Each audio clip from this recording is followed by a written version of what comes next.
মুর্শিদাবাদে বাবরি মসজিদ তৈরি করা নিয়ে অধীর রঞ্জন চৌধুরী কি বলে তাই দেখুন, আর এর উত্তরে হুমায়ুন কবির কি জবাব দেয় তাই দেখুন।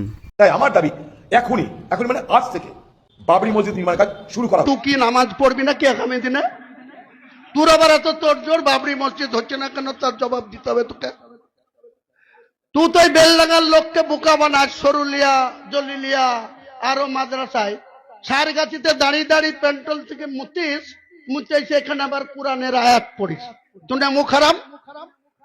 দেখতে পেলেন অধীর রঞ্জন চৌধুরী যে কথাটি বলল তার উত্তরে হুমায়ুন কবির কি জবাবটি দিল। তো এখানে অধীর রঞ্জন চৌধুরী বলতে চেয়েছিলেন যে মসজিদের জন্য যে ইট দরকার, বালি দরকার, সিমেন্ট দরকার, সবগুলোই ওখানে উপস্থিত আছে, তাও কেন মসজিদের কাজ শুরু করছে না, এটাই অধীর রঞ্জন চৌধুরী বলতে চেয়েছিলেন। কিন্তু এখানে হুমায়ুন কবির কি বললেন সেটা বুঝতেই পারছেন। এখানে কাকে দোষ দিবেন?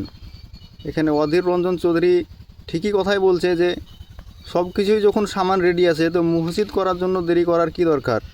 এখানে অনেকগুলো রাজনৈতিক কারণ ঢুকে আছে, তার মধ্যে একটি ভিডিও দেখাচ্ছি, দেখেন, তারপর বুঝতে পারবেন।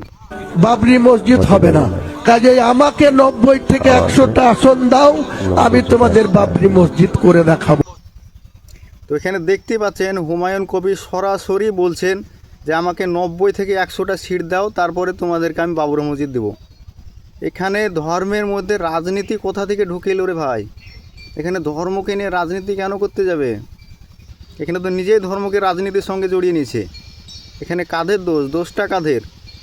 মানুষ, আমরা আজ হিন্দুদেরকে অন্ধভক্ত তাই বলে যাচ্ছি, কিন্তু এখানে মুসলমানও তো নিজেরাই অন্ধভক্ত হয়ে যাচ্ছে। মুসলমানেরাও সব কিছু দেখছে, শুনছে, তাও অন্ধভক্তের মতন কাজ করে যাচ্ছে। তো এখানে আমার আর কিছু বলার নাই, আপনারাই বিবেক বিবেচনা করবেন। ভিডিওটি ভালো লেগে থাকলে একটি লাইক করে দেবেন।